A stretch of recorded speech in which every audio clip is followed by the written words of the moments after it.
Hello guys, welcome back to careersda YouTube channel. तो दोस्तों, आज हम आपके लिए फिर से एक नई अपॉर्चुनिटी लेकर आ चुके हैं।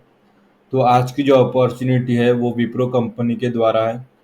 Wipro recruitment 2024 drive for content reviewer. ठीक है, कंटेंट रिव्यूअर जो जॉब कैटेगरी है उसके लिए विप्रो के द्वारा रिक्रूटमेंट निकल चुकी है। तो इसके बारे में थोड़ा ओवरव्यू देख लेते हैं। हाँ, Wipro recruitment 2024, company name Wipro, job role content reviewer. Salary मिलेगी आपको 1.2 lakh to 5 lakh per annum मिल सकती है, इसके बीच में ही मिल सकती है। ठीक है। Qualification graduate in any stream, horse horse और जनरल, कोई भी स्ट्रीम में चलेगा क्वालिफिकेशन विप्रो को। ऐसे कोई इनकी रिक्वायरमेंट नहीं है कि आप किसी स्पेसिफिक स्ट्रीम से ही ग्रेजुएट होनी चाहिए। ऐसा कुछ भी नहीं है। All graduates can apply to this opportunity.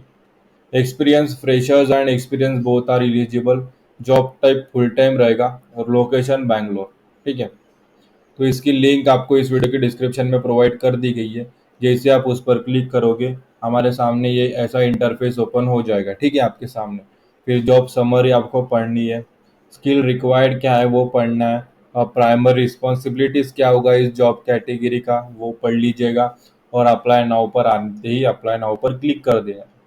जैसे ही आपने अप्लाई नाउ पर क्लिक किया, हमारे सामने नेक्स्ट इंटरफेस ओपन हो जाता है, विप्रो करियर्स। ठीक है, यहाँ पे देखो, कंटेंट मॉडरेट उस कैटेगरी में इस जॉब की। ठीक है, कैटेगरी जॉब टाइटल रहेगा कंटेंट रिव्यूअर, और जो जॉब रोल है वो एसोसिएट कंटेंट मॉडरेट रहेगा। ठीक है, यहाँ पे देखो जॉब टाइटल भी लिखा हुआ है नीचे। इसकी यहाँ पे अप्लाई बटन है, यहाँ पे अप्लाई पर क्लिक कर दीजिए। जैसे जैसे मैं बता रहा हूँ वैसे वैसे ही सारी जो प्रोसेस है आपको स्टेप बाय स्टेप करनी है। पहले ये वीडियो पूरा देख लीजिए। ठीक है। हम अप्लाई पर जैसे ही क्लिक किए, हमारे सामने नया इंटरफेस ओपन हो जाता है। अभी यहाँ पे एंटर योर ईमेल, जिस मेल से आप अप्लाई करना चाहते हैं वो मेल आईडी आप यहाँ पर फिलअप कर दीजिए। I accept the privacy policy पर टिक कर दीजिए। और फिर ये नीचे सारी चीज़ें ये पढ़ लीजिए आपके काम की है, और यहाँ पे नेक्स्ट पर क्लिक कर दीजिएगा। नेक्स्ट पर क्लिक करने के बाद हमारे सामने नेक्स्ट इंटरफेस ओपन हो जाता है।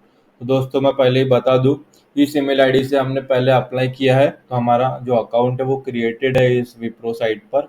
तो हमें यहाँ पे सिर्फ पासवर्ड फिलअप करने की ज़रूरत है। अगर आप फर्स्ट टाइम आए हो या फर्स्ट टाइम किसी फर्स्ट नए मेल से आप अप्लाई कर रहे हो, तो आपको क्रिएट अकाउंट करना होगा। तो डरिए मत, उसकी लिंक मैंने इस वीडियो के डिस्क्रिप्शन में दे दी गई है। Wipro create account process link, आप उस लिंक पर जाओगे, आपके सामने एक वीडियो ओपन होगा। उस वीडियो में जो क्रिएट अकाउंट प्रोसेस दिखाया है, उस वो देख के आप यहाँ पे कर लीजिए। ठीक है। फिर जो नेक्स्ट स्टेप रहेगा वो सेम ही रहेगा। अगर आप पहले से ही अकाउंट क्रिएटेड है आपका, तो बस आपको यहाँ पे पासवर्ड यहाँ पे फिलअप करना है। अगर पासवर्ड भूल गए हो तो रीसेट योर पासवर्ड करके आपका पासवर्ड जो है वो चेंज कर सकते हैं या रिकवरी कर सकते हैं। ठीक है, अपने पासवर्ड की। यहाँ पे पासवर्ड डाल के लॉगिन ऑप्शन पर जैसे हमने क्लिक किया, हम नेक्स्ट स्टेप पर पहुंच जाते हैं। अभी जो नेक्स्ट स्टेप है वो फर्स्ट टाइम क्रिएट अकाउंट किया उन्होंने, और जो अ, दूसरी बार या पहले बार उनका हो चुका है, नए नहीं है, तो नए जो यूज़र है उनके लिए भी सेम प्रोसेस यहाँ से चालू होगा। बस यहाँ पे जो डिफरेंस यही रहेगा, जो पुराने यूज़र है जिन्होंने पहले भी विप्रो पर अप्लाई किया है, तो उनकी जो इन्फॉर्मेशन है वो विप्रो कुछ सेव रखता है। तो वो यहाँ पे फिलअप करने की ज़रूरत नहीं है कुछ। बाकी कभी कभी फिलअप भी नहीं होती तो फिलअप भी करना पड़ता है। लेकिन जो फर्स्ट टाइम है उन्हें डरने की कोई बात नहीं। जहाँ पे मैं वो बोलूँगा वहाँ पे ही आपको वो चीज़ फिलअप करनी है। ठीक है, आपका फॉर्म फिलअप हो जाएगा। सबसे पहले देख लेते हैं CV. Please upload your CV, max size 5 MB। अभी आपके पास जो रिज्यूमे होगा, ठीक है, उसकी जो मैक्सिमम साइज रहेगी उसकी 5 MB के ऊपर नहीं होनी चाहिए। यहाँ पे अपलोड का बटन है, वहाँ पे क्लिक करके आप अपने डिवाइस से आपका रिज्यूमे है वो अपलोडेड होना चाहिए, वो यहाँ पे अपलोड कर दीजिए। अगर आपका अपलोडेड है लेकिन आप रिप्लेस करना चाहते हैं, आपका कोई नया रिज्यूमे है, अपडेटेड रिज्यूमे है, तो आप रिप्लेस रिज्यूमे पर जाके भी आपका जो रिज्यूम है वो चेंज कर सकते हैं। फिर प्रोफाइल पिक्चर पर, यहाँ पे प्रोफाइल पिक्चर आपको यहाँ पे अपलोड कर देनी है। फिर नीचे यहाँ पे लॉगिन आईडी, पासवर्ड और री एंटर पासवर्ड आपको यहाँ पे फिलअप कर देना। फिर यहाँ पे एंटर योर इन्फॉर्मेशन में सबसे पहले सैचुरेशन टिक कर देना है, ऐसे यहाँ पर क्लिक करके, जो भी है मिस्टर मिसेस आपके नाम के पहले जो भी लगने वाला है। फिर फर्स्ट नेम है आपका नेम और लास्ट नेम है आपका सर नेम, ठीक है। फिर नीचे ईमेल आईडी अगर दी हुई है तो रहने दीजिए, अगर नहीं दी है तो जिस अकाउंट से आपने क्रिएट किया है, लॉगिन किया है, वो ईमेल आईडी आपको यहाँ पे पेस्ट फिलअप करनी है, ठीक है। फिर नीचे फ़ोन टाइप में आपको मोबाइल यहाँ पर सिलेक्ट कर देना है और उसके बाजू में आपका जो 10 डिजिट का नंबर होता है वो आपको यहाँ पे फिलअप कर देना है। फिर एड्रेस पर आ जाते हैं, टाइप होम यहाँ पे सिलेक्ट कर लीजिए। फिर उसके बाजू में एड्रेस एरिया वगैरह लिख लीजिए जिस एरिया में आप लोकेटेड है। फिर उसके नीचे की लाइन में सिटी, फिर बाजू में कंट्री सिलेक्ट करना है। कंट्री सिलेक्ट होने के बाद स्टेट सिलेक्ट करना है और स्टेट सिलेक्ट होने के बाद नीचे जिप कोड, पोस्टल कोड या पिन कोड, जो भी आपका जो भी आपके एरिया का है वो आप यहाँ पे फिलअप कर दीजिए, ठीक है। अभी नीचे कुछ सवालों के जवाब हमें देने पड़ते हैं, यस या नो टाइप में। यहाँ पे सबसे पहले पूछा जाता है are you open to relocate to job location, yes कर दीजिए। अगर आपको बैंगलोर नहीं दूसरे ब्रांच में अगर जॉब मिल जाती है तो बिल्कुल यस कर दीजिए। फिर नीचे ऑप्शन है have you ever been employed with Wipro और इट्स सब्सिडरीज, आप विप्रो में और या उससे जुड़े हुए विप्रो से जुड़े हुए कंपनीज में अगर काम किया है तो यस कीजिए, वरना नो कीजिए।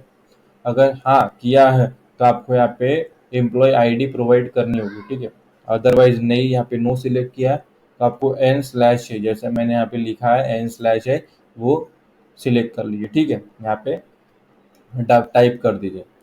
फिर नीचे आपने पिछले 12 महीनों से या 1 साल से गवर्नमेंट में गवर्नमेंट एजेंसी के लिए काम किया है, ठीक है। Public government companies, public sector undertaking department में अगर काम किया है तो यस कीजिएगा, वरना नो कीजिए, ठीक है। फिर एजुकेशन में आ जाते हैं, तो एजुकेशन टाइप यहाँ पे आप यूनिवर्सिटी सिलेक्ट कर लीजिए। फिर कॉलेज एजुकेशन पर आप यहाँ पे डिग्री सिलेक्ट कर लीजिएगा, जो भी आपने किया है, ठीक है। अभी मैंने इंजीनियरिंग किया तो इंजीनियरिंग यहाँ पे टाइप कीजिए और एंटर कर दीजिए, ठीक है। फिर कॉलेज यूनिवर्सिटी का नाम यहाँ पे लिख देना है। फिर उसी के बाजू में ब्रांच ऑफ स्टडी, मैंने यहाँ पे कंप्यूटर साइंस में इंजीनियरिंग किया है तो यहाँ पे आपको ब्रांच सेलेक्ट कर देंगे, ठीक है। फिर उसकी नीचे की लाइन छोड़ देनी है। फिर उसकी नीचे की ईयर ऑफ पासिंग, यानी जिस ईयर में जिस डेट पर आप पास हुए हो वो आप यहाँ पे फिलअप कर दीजिए। फिर उसके बाजू में आप कंट्री सेलेक्ट कर लीजिएगा। फिर उसके बाजू में स्टार्ट डेट, यानी जो ग्रेजुएशन है आपने कब से स्टार्ट किया, फर्स्ट ईयर का फर्स्ट डे के आप यहाँ पे डेट जो है वो लिख दीजिए, टाइप से एंटर कर दीजिए। फिर नीचे की लाइन में जिस सिटी में वो कॉलेज अवेलेबल है और उस वो सिटी कौन से स्टेट में अवेलेबल है, बस ये यहाँ पे सिलेक्ट कर लीजिए, ठीक है। फिर नेशनलिटी आप यहाँ पे इंडियन सिलेक्ट कर लीजिए, अगर आप इंडियन है तो आपकी जो भी नेशनलिटी है वो सिलेक्ट कर लीजिए। फिर यहाँ पे फिर पूछा जाता है are you legally authorize to work in the country, बिल्कुल अगर आप इंडियन सिटीजन है तो ये बिल्कुल यस कर दीजिएगा। फिर पूछा जाता है विल यू नाउ और in the future require the company sponsorship for employment visa, अगर आपको कोई कैसा है जो जिस कंट्री का है, जिस कंट्री में जॉब है, अगर आप नौ उस कंट्री के बाहर के हो, उस कंट्री का सिटीजन नहीं हो, तो आपको एक वीज़ा की या स्पॉन्सरशिप की ज़रूरत पड़ती है। लेकिन अगर इंडियन सिटीजन हो और इंडिया में काम करना चाहते हो तो यहाँ पे कोई वीज़ा की या एम्प्लॉयमेंट स्पॉन्सरशिप की कोई ज़रूरत नहीं है, ठीक है। तो यहाँ पे नो कर दीजिएगा अगर आप इंडियन सिटीजन है।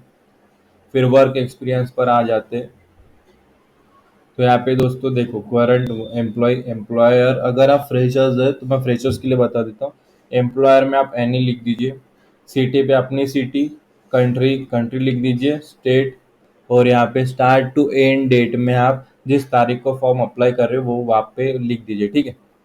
अगर आप आपके पास एक्सपीरियंस है तो एम्प्लॉयर में कंपनी का नाम, कंपनी किधर है वो सिटी, स्टेट, कंट्री और स्टार्ट टू एंड डेट लिखना है। फ्रेशर्स के लिए मैंने थोड़ा जुगाड़ू टाइप बताया है, एम्प्लॉयर में एनए लिख देना है, सिटी, कंट्री, आपके यानी रेसिडेंस की सिटी, कंट्री और स्टेट, फिर स्टार्ट टू एंड डेट पे आप एक ही डेट लिखनी है जिस दिन आप अप्लाई कर रहे हो, ठीक है। फिर नीचे आएंगे, अभी यहाँ पे पूछा जाता है टोटल एक्सपीरियंस डिटेल, तो इन मंथ अगर आप फ्रेशर्स है तो 0 लिख दीजिए। अगर आपके पास एक्सपीरियंस अगर 1 साल का एक्सपीरियंस है तो यहाँ पे 12 मंथ लिखना है, 2 साल का है तो 24 मंथ लिखना है, इन मंथ लिखना है, ठीक है। 2 साल का है तो 2 लिख दिया, तो वो 2 महीने पकड़ा जाएगा, 2 साल नहीं, ठीक है। 1.5 साल का है तो 18 महीने, समझ गए। फिर करंट नोटिस पीरियड, फ्रेशर्स है तो 0। अगर आप जॉब कर रहे हो और आपकी कंपनी का जितने भी टाइम का नोटिस पीरियड है वो इन डेज में लिख दीजिए, ठीक है। 30 दिन, 45 डेज या 90 डेज का रहता है मैक्सिमम, ठीक है, तो वो लिख दीजिए। फ्रेशर्स के लिए 0 है। फिर यहाँ पे अपडेट प्रोफाइल पर क्लिक कर दीजिए, ठीक है। जैसे हमने क्लिक किया, हमारे सामने ये इंटरफेस ओपन हो जाता है। फिर यहाँ पे आई देयर बाय पर टिक कर दीजिए। फिर यहाँ पे पूछा जाता है कि आपने कोई भी एग्रीमेंट ऐसा साइन किया हो जो ऑब्लिगेशंस या रिस्ट्रिक्शन ला सकता है आपको विप्रो में काम करने के लिए। अगर ऐसा है तो यस कीजिए, वरना नो कीजिए, और यहाँ पे सबमिट का ऑप्शन है, वहाँ पे टिक कर दीजिए। जैसे हमने सबमिट पर क्लिक करेंगे, हमारे सामने नेक्स्ट देखो यहाँ पे ओपन हो चुका है। तो यहाँ पे देखो, यहाँ पे लिखा your application was submitted successfully, thank you for applying, ठीक है। अभी विप्रो द्वारा आपको एक मेल भी आएगा, तो मैं मेल किस प्रकार का मेल विप्रो द्वारा आपको आएगा, ठीक है, मैं वो दिखा देता हूँ। मेल सेक्शन में गए तो ये देखो, ये मेल है। यहाँ पे लिखा है thank you for applying at Wipro. तो यहाँ पे भी वही चीज़ें लिखे हैं, आपने जो अप्लाई किया है एसोसिएट कंटेंट मॉडरेट जो जॉब रोल है कंटेंट रिव्यूअर कैटेगरी में, तो आपने उसके लिए अप्लाई किया। विप्रो ने वो एप्लीकेशन रिसीव कर ली है। अभी उनकी जो रिक्रूटमेंट टीम होगा, एचआर टीम होगा, वो उसे रिव्यू करेगी। अगर आप उनके क्राइटेरिया में मैच हो जाती है आपकी एप्लीकेशन, तो आपको नेक्स्ट स्टेप के लिए मेल आएगा। हफ्ता 10 दिन लेता है, ठीक है, पर मेल आ जाएगा, ठीक है। तो सिलेक्ट हो या नहीं हो, उसका मेल आ जाएगा। तो दोस्तों, आज की वीडियो में इतना ही। मैंने जो भी पूरा वीडियो समझाया, मैं आशा करता हूँ कि आपको हेल्प करे, और जो भी प्रोसेस मैंने बताई है वो आपकी काम में आए, ठीक है। अगर कोई डाउट वगैरह आ जाता है, कोई सवाल आपके मन में है, कोई शंका है, या फॉर्म फिलअप करते समय कोई डाउट आता है, कोई प्रॉब्लम आती है, तो आप हमें कमेंट सेक्शन में कमेंट कर दीजिएगा इस वीडियो के। हम उसका सॉल्यूशन के साथ रिप्लाई देंगे, ठीक है। तो आज की वीडियो में इतना ही। फिर मिलेंगे अगली वीडियो में एक नई अपॉर्चुनिटी के साथ। तब तक के लिए स्टे ट्यून। और ये वीडियो आप सभी ने पूरा देखा, इसलिए आपका तहे दिल से धन्यवाद।